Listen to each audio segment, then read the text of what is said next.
Thank you बाबा जी। ਤੁਸੀਂ ਮੇਰੇ ਮਮ ਜੀ ਦੀ ਬਹੁਤ ਸੰਭਾਲ ਕੀਤੀ ਜੀ। ਬਿਆਸ ਗਏ ਸੀ ਜੀ ਸੇਵਾ ਤੇ, ਉੱਥੇ ਉਹਨਾਂ ਦੀ ਡੈਥ ਹੋ ਗਈ ਜੀ। ਡੈਥ ਹੋਣ ਤੋਂ ਇੱਕ ਦਿਨ ਪਹਿਲਾਂ ਉਹਨਾਂ ਨਾਲ ਮੇਰੀ ਗੱਲ ਹੋਈ ਸੀ ਵੀਡੀਓ ਕਾਲ ਤੇ ਜਦੋਂ ਉਹਨਾਂ ਦੀ ਗੱਲ ਹੋਈ ਤੇ ਉਹ ਇੰਨੇ ਖੁਸ਼ ਸੀ ਬਾਬਾ ਜੀ, ਉਹਨਾਂ ਦੀ ਖੁਸ਼ੀ ਦਾ ਕੋਈ ਟਿਕਾਣਾ ਨਹੀਂ ਸੀਗਾ। ਉਹ 2 ਦਿਨ ਬੇਹੋਸ਼ ਸੀਗੇ। ਜਦੋਂ ਉੱਠੇ ਬਾਬਾ ਜੀ, ਉਹ ਬਹੁਤ ਹੀ ਜ਼ਿਆਦਾ ਖੁਸ਼ ਸੀਗੇ। ਤੇ ਮੈਂ ਉਹਨਾਂ ਨੂੰ ਪੁੱਛਿਆ, ਮੈਂ ਕਿਹਾ ਮਮ ਜੀ ਤੁਸੀਂ ਠੀਕ ਆ? ਕਹਿੰਦੇ ਹਾਂਜੀ ਮੈਂ ਠੀਕ ਆ। ਮੈਂ ਕਿਹਾ ਕੋਈ ਤਕਲੀਫ ਤਾਂ ਨਹੀਂ ਹੈਗੀ? ਕਹਿੰਦੇ ਬਾਬਾ ਜੀ ਮੈਨੂੰ ਤਕਲੀਫ ਨਹੀਂ ਹੋਣ ਦਿੰਦੇ। ਫਿਰ ਮੈਂ ਉਹਨਾਂ ਨੂੰ ਕਿਹਾ, ਮੈਂ ਕਿਹਾ ਹੁਣ ਤੁਸੀਂ ਘਰ ਚਲੇ ਜਾਣਾ ਆ। ਬਾਬਾ ਜੀ ਏਦਾਂ ਹੱਥ ਚੱਕ ਲਏ ਉੱਪਰ ਤੇ ਮੈਨੂੰ ਕਹਿਣ ਲੱਗੇ, ਮੇਰੇ ਬਾਬਾ ਜੀ ਨੇ ਅੰਦਰੋਂ ਮੇਰੇ ਸਾਰਾ ਕੁਝ ਮੈਨੂੰ ਦਿਖਾਤਾ। ਉਹਨਾਂ ਨੇ ਕੋਈ ਕਸਰ ਨਹੀਂ ਛੱਡੀ ਔਰ ਮੈਨੂੰ ਸੱਚਖੰਡ ਮੈਨੂੰ ਲੈ ਕੇ ਜਾਣਾ ਹੈ ਤੇ ਮੈਂ ਦੇਖ ਲਿਆ ਸਾਰਾ ਕੁਝ ਤੇ ਮੈਂ ਸੱਚਖੰਡ ਚੱਲੀ ਆ। ਉਹਨਾਂ ਨੇ ਬਾਬਾ ਜੀ ਏਦਾਂ ਮੈਨੂੰ ਕਿਹਾ ਤੇ ਖੁਸ਼ ਸੀਗੇ। ਤੇ ਇੱਕ ਪਾਸੇ ਵਿਛੋੜਾ ਬਾਬਾ ਜੀ, ਇੱਕ ਪਾਸੇ ਖੁਸ਼ੀ। ਬੇਟਾ ਇਹ ਆਪਣਾ ਸਵਾਰਥ ਨਹੀਂਗਾ ਹਾਂਜੀ ਕਿ ਆਪਾਂ ਸਾਰਿਆਂ ਨੂੰ ਆਪਣੇ ਨਾਲ ਜੋੜ ਕੇ ਰੱਖਣਾ ਚਾਹੁੰਦੇ ਆ ਬੇਟਾ। ਜੀ ਹੁਣ ਜਿਵੇਂ ਜਿਵੇਂ ਬੁਢਾਪਾ ਆਊਗਾ, ਮੁਹਤਾਜ ਹੋ ਜਾਂਦੇ ਆ, ਬਿਮਾਰੀਆਂ ਆ ਜਾਂਦੀਆਂ, ਹਾਂਜੀ ਕਿ ਉਹਦੇ ਵਿੱਚ ਆਪਾਂ ਜ਼ਿਆਦਾ ਖੁਸ਼ ਹੋਵਾਂਗੇ ਬੇਟਾ? ਨਹੀਂ ਜੀ ਸੋ ਬੇਟਾ ਸਭ ਕੁਝ ਹੁਕਮੀ ਆਮਦਾ, ਸਭ ਕੁਝ ਹੁਕਮੀ ਜਾਏ। ਜੇ ਕੋਈ ਮੂਰਖ ਆਪੇ ਜਾਣੇ ਅੰਧਾ ਅੰਧ ਕਮਾਏ। ਆਣਾ ਵੀ ਉਹਦੇ ਹੁਕਮ ਦੇ ਨਾਲ ਹੈ ਤੇ ਜਾਣਾ ਵੀ ਉਹਦੇ ਹੁਕਮ ਦੇ ਨਾਲ ਹੈ। ਆਪਾਂ ਤਾਂ ਉਹਦੀ ਰਜ਼ਾ ਵਿੱਚ ਰਹਿਣਾ। ਆਪਾਂ ਨਹੀਂ ਇਹ ਦੇਖਣਾ। ਅਸੀਂ ਆਪਣੀ ਕਮੀ ਦੇਖ ਕੇ ਇਸੇ ਕਰਕੇ ਸਾਨੂੰ ਦੁੱਖ ਹੁੰਦਾ ਹੈ, ਕਿਉਂਕਿ ਸਾਨੂੰ ਕਮੀ ਹੁੰਦੀ ਹੈ। ਪਰ ਇਹ ਤਾਂ ਫਿਰ ਸਾਡਾ ਸਵਾਰਥ ਹੋ ਗਿਆ ਨਾ। ਜੀ ਬਾਬਾ ਜੀ। ਜੇ ਆਪਾਂ ਦੇਖੀਏ ਕਿ ਉਹ ਆਪਣੇ ਮਾਲਿਕ ਕੋਲੇ ਚਲੇ ਗਏ, ਸਾਡੀ ਖੁਸ਼ੀ ਤਾਂ ਉਹਨਾਂ ਦੀ ਖੁਸ਼ੀ ਵਿੱਚ ਹੋਣੀ ਚਾਹੀਦੀ ਹੈ। ਹਾਂਜੀ ਬਹੁਤ ਖੁਸ਼ ਹਾਂ। Thank you so much Baba ji, ਤੁਸੀਂ ਉਹਨਾਂ ਦੀ ਸੰਭਾਲ ਕੀਤੀ।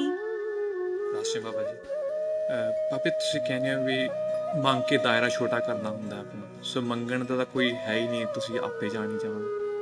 ਕੁਝ ਗੱਲਾਂ ਦਿਮਾਗ 'ਚ ਹੈਗੀਆਂ ਵੀ ਜਿਵੇਂ ਕਹਿੰਦੇ ਵੀ ਹਰ ਹੱਕ ਨਾਲ ਜ਼ਿੰਮੇਵਾਰੀ ਆਉਂਦੀ ਹੈ, ਪਰ ਜੇ ਅੱਗੇ ਵਾਲਾ ਬੰਦਾ ਹੱਕ ਕੇ ਜਤਾਵੇ, ਜ਼ਿੰਮੇਵਾਰੀ ਕਦੇ ਨਾ ਨਿਭਾਵੇ, ਤਾਂ ਉਹਦਾ ਕੀ ਕੀਤਾ ਜਾਵੇ? ਆਪਾਂ ਦੂਜਿਆਂ ਨੂੰ ਨਹੀਂ ਦੇਖਣਾ ਬੇਟਾ। ਮੈਂ ਆਪਣੇ ਕਰਮਾਂ ਦਾ ਹਿਸਾਬ ਕਿਤਾਬ ਦੇਣਾ ਬੇਟਾ। ਮੈਂ ਦੂਜੇ ਦਾ ਨਹੀਂ ਦੇਣਾ। ਮੈਂ ਆਪਣੀ ਜ਼ਿੰਮੇਵਾਰੀ ਨਿਭਾਣੀ। ਮੈਂ ਆਪਣੀ ਜ਼ਿੰਮੇਵਾਰੀ ਨਿਭਾਉਂਗਾ ਬੇਟਾ। ਮੇਰੇ ਕਰਮ ਹਲਕੇ ਹੋਣਗੇ, ਮੇਰੀ ਜਿਹੜੀ ਤੋਰ ਹੈ ਆਪਣੇ ਆਪ ਤੇਜ਼ ਹੋ ਜਾਊਗੀ। ਜਿਹੜਾ ਜ਼ਿੰਮੇਵਾਰੀ ਨਹੀਂ ਨਿਭਾਉਂਦਾ, ਉਹਦਾ ਬੋਝ ਵੱਧਦਾ ਜਾਊਗਾ, ਉਹਦੀ ਤੋਰ ਹੌਲੀ ਹੋ ਜਾਊਗੀ ਬੇਟਾ। ਭਾਬੀ ਲੱਗਦਾ ਵੀ ਇੰਨਾ ਕਿਉਂ ਜ਼ਿੰਮੇਵਾਰੀ ਹੱਕ ਜਤਾਈ ਜਾਣਾ, ਜ਼ਿੰਮੇਵਾਰੀ ਕਦੇ ਨਾ ਨਿਭਾਉਣੀ? ਬੇਟਾ ਹੁਣ ਕਈਆਂ ਨੂੰ ਜਾਗਰੂਕਤਾ ਹੈ, ਕਈਆਂ ਨੂੰ ਨਹੀਂ ਜਾਗਰੂਕਤਾ, ਕਿਸੇ ਨੂੰ ਅਹਿਸਾਸ ਹੈ ਜ਼ਿੰਮੇਵਾਰੀ ਦਾ, ਕਿਸੇ ਨੂੰ ਨਹੀਂ ਹੈ। ਮਗਰ ਮੈਂ ਦੂਜਿਆਂ ਨੂੰ ਕਿਉਂ ਦੇਖਾਂ? ਅੰਤ ਵਿੱਚ ਤਾਂ ਹਿਸਾਬ ਕਿਤਾਬ ਮੈਨੂੰ ਦੇਣਾ ਪਊਗਾ ਨਾ। ਬੋਝ ਤਾਂ ਮੇਰੇ ਉੱਤੇ ਹੈ ਕਿ ਮੈਂ ਆਪਣਾ ਬੋਝ ਹਲਕਾ ਕਰਨਾ ਕਿ ਨਹੀਂ ਕਰਨਾ। ਹੁਣ ਮੈਂ ਐਵੇਂ ਦੇਖੀ ਜਾਵਾਂ ਕਿ ਜੀ ਉਹਨੇ ਨਹੀਂ ਜ਼ਿੰਮੇਵਾਰੀ ਘੱਟ ਕੀਤੀ ਤਾਂ ਮੈਂ ਵੀ ਫਿਰ ਗਧੇ ਵਰਗੋਂ ਭਾਰ ਢੋਈ ਜਾਵਾਂ। ਜੇ ਮੇਰਾ ਭਾਰ ਹਲਕਾ ਹੋ ਸਕਦਾ ਹੈਗਾ ਤਾਂ ਮੈਂ ਕਿਉਂ ਭਾਰ ਚੁੱਕਾਂ ਬੇਟਾ? ਅੰਤ ਵਿੱਚ ਤਾਂ ਬੇਟਾ ਦੇਖੋ, ਮਾਲਿਕ ਨੇ ਕਿਸਮਤ ਬਣਾਈ ਹੈ। ਜੋ ਕਿਸਮਤ 'ਚ ਲਿਖਿਆ ਮਿਲੂਗਾ, ਜੋ ਕਿਸਮਤ 'ਚ ਨਹੀਂ ਲਿਖਿਆ ਦੁਨੀਆ ਦੀ ਕੋਈ ਤਾਕਤ ਨਹੀਂ ਦੇ ਸਕਦੀ। ਫਿਰ ਕਿਉਂ ਆਪਾਂ ਅਸੂਲਾਂ ਦੀ ਕੁਰਬਾਨੀ ਦਿੰਦੇ ਹਾਂ? ਕੀ ਫਾਇਦਾ ਹੁੰਦਾ ਬੇਟਾ? ਬਾਕੀ ਤੁਹਾਨੂੰ ਪਤਾ ਹੀ ਬਹੁਤ, ਹੁਣ ਜ਼ਿੰਦਗੀ ਤਕਰੀਬਨ ਕਾਫੀ ਸਾਲ ਲੰਘੇ ਔਖੇ। ਬੇਟਾ ਮੈਂ ਨਹੀਂ ਕਹਿੰਦਾ ਮੈਂ ਦੁਖੀ ਨਹੀਂ, ਬਹੁਤ ਖੁਸ਼ ਹਾਂ। ਮੈਂ ਬਹੁਤ ਇਹ ਵੀ ਖੁਸ਼ ਹਾਂ। ਨਹੀਂ ਬੇਟਾ, ਇਹ ਵੀ ਹਿੱਸਾ ਹੈਗਾ। ਜਿਹਨੇ ਕਦੇ ਦੁੱਖ ਨਹੀਂ ਨਾ ਦੇਖਿਆ, ਉਹਨੂੰ ਸੁੱਖ ਦੀ ਵੀ ਕਦਰ ਨਹੀਂ ਪੈਣੀ। ਦੁੱਖਾਂ ਤੋਂ ਭੱਜਣ ਦਾ ਕੋਈ ਉਮੀਦ ਨਹੀਂ ਭੱਜਦਾ ਜੀ। ਨਹੀਂ, ਕੋਈ ਉਹਦੇ ਘਰ 'ਚ ਦੇਰ ਹੋ ਸਕਦੀ ਜਾਂ ਦੇਰ ਨਹੀਂ ਹੋ ਸਕਦਾ ਬੇਟਾ। ਆਪਾਂ ਕਈਆਂ ਤੋਂ ਚੰਗੇ ਹਾਂ। ਹਾਂਜੀ। ਸੋ ਆਪਾਂ ਉਸ ਚੀਜ਼ ਨੂੰ ਦੇਖਣਾ ਕਿ ਮਾਲਕ ਦੀ ਦੇਖੋ ਕਿੰਨੀ ਬਖਸ਼ਿਸ਼ ਹੋਈ ਮੇਰੇ ਤੇ। ਕਦਰ ਕਰਾਂਗੇ, ਖੁੱਲੇ ਹੱਥ ਨਾਲ ਦਿਓ। ਤੇ ਜੇ ਦੂਜਿਆਂ ਨੂੰ ਦੇਖਦੇ ਰਵਾਂਗੇ ਕਿ ਉਹਦੇ ਕੋਲੇ ਆ, ਉਹਦੇ ਕੋਲੇ ਆ ਹੈਗਾ, ਤੁਹਾਡਾ ਤਾਂ ਸਬਰ ਬਹੁਤ ਦਿੱਤਾ ਬਾਬਾ, ਬਹੁਤ ਸਬਰ ਹੈ। ਆਪਾਂ ਤਾਂ ਸ਼ੁਕਰ ਕਰ। ਸ਼ੁਕਰ ਸ਼ੁਕਰ ਸ਼ੁਕਰ ਬਸ ਬਾਬਾ ਜੀ, ਅੱਗੇ ਤੋਂ ਬਸ ਜੋ ਵੀ ਲੰਘ ਗਿਆ ਹੁਣ ਸ਼ੁਕਰ ਕਰਿਓ ਤੇ ਤਾਂ ਭਜਨ ਕਰਾਇਓ ਆਪਣੀ। ਬਸ ਹੁਣ ਉਹ ਆਖਰੀ करना चाहना बाबा।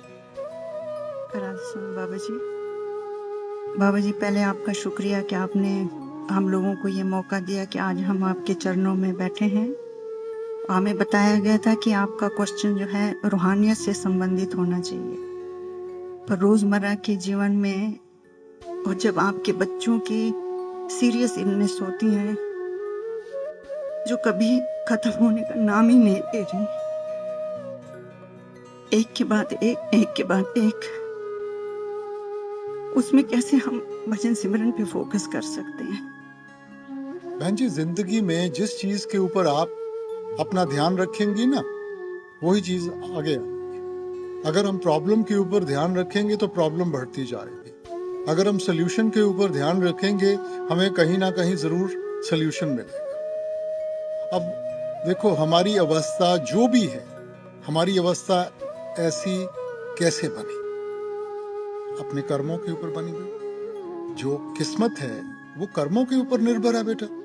किसी और ने तो नहीं बनाई, किसी और के कर्म तो नहीं आके जुड़े।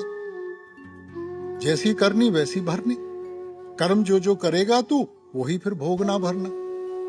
सो चलो, हमारी किस्मत बन गई।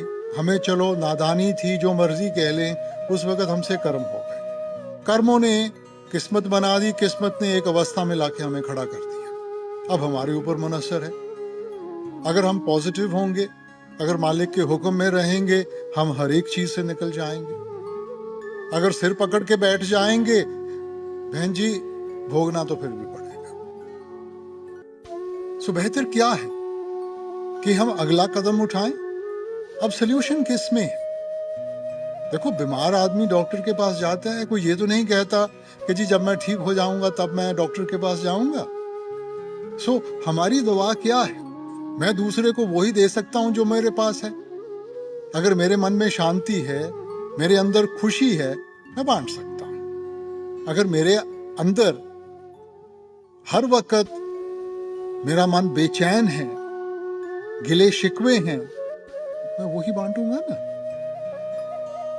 सो अगर हम किसी की बेहतरी चाहते हैं तो पहले हमें अपने आप को सही रास्ते पे लाना है, अपनी सोच को सही रखना है। अगर हमारी सोच सही होगी, हम पॉजिटिव होंगे, अपने आप जो भी आप करेंगे वो उसमें झलकेगा। आप हिम्मत भी दे सकेंगे। बाबा जी, उसकी स्टडी, उसका बचपन, उसकी सारी लाइफ डिस्ट्रॉय हो गई। अरे बेटा, ये तो हमने अपने दायरे बनाए हुए हैं ना, हमने अपने असूल बनाए हुए हैं, उनमें हम अच्छा बुरा बना लेते हैं। मेरे को ये बताओ कि अगर कोई बहुत पढ़ लिख जाएगा तो क्या मन में चैन आ जाएगा उसके? तो फिर तो ये जितने भी प्रोफेसर हैं, जितने भी हैं, उनको तो कभी कमी नहीं होनी चाहिए थी। बेटा, जागरूकता अंदर से आएगी, ये पढ़ाई से या पैसे से या ओहदे से नहीं आएगी बेटा। हम बानी में पढ़ते हैं, ज्ञान ध्यान धुन जानिए अकथ कहावे सोए। जो ज्ञान है ना, किस चीज के ऊपर ध्यान रखना है? धुन जानिए, उस शब्द के ऊपर। जो अकथ है, जो कभी बंद नहीं होता, वहां से जागरूकता आएगी, ना कि बाहर से। उनको बाबा जी अपने साथ जोड़ कर रखना।